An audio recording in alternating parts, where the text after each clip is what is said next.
The Arctic Ocean undergoes extreme seasonal changes.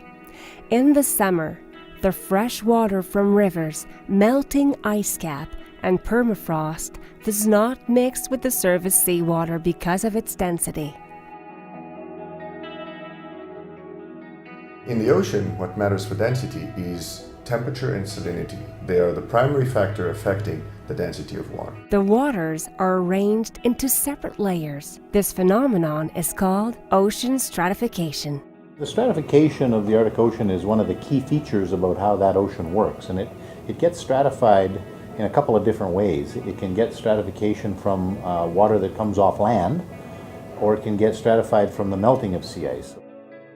Water density varies according to salinity and temperatures. The water that has less salinity would lie over the water that is saltier. So again, both salt and temperature are important. Seawater has a memory of its last contact with the atmosphere. Stratification has an impact on nutrient exchange between layers.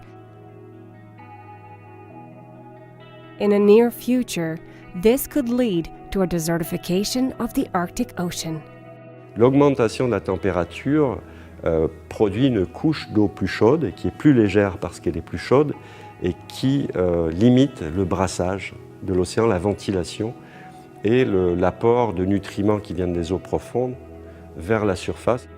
Stratification influences greatly oceanic circulation.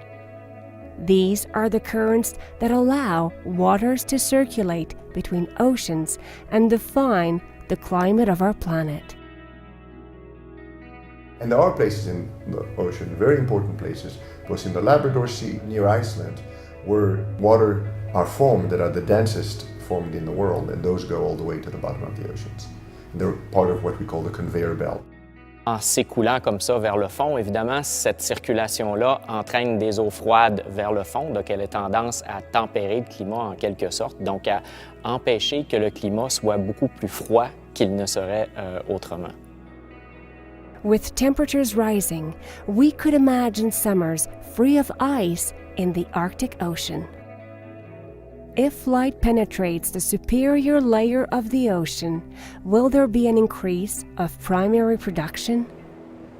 Will the strong winds allow a mixing of the ocean layers and upwelling of nutrients which triggers the phytoplankton bloom? Cette eau douce flotte à la surface de l'océan, crée une couche qui réduit le mélange, le brassage de l'océan, un brassage qui est très important pour ventiler l'océan et amener en surface tous les nutriments essentiels à la croissance des algues, par exemple l'azote ou le phosphore. If the intake of fresh water in the Arctic Ocean increases, stratification should intensify. This could cause a drop of the phytoplankton biomass due to a limitation of nutrient transport towards the surface.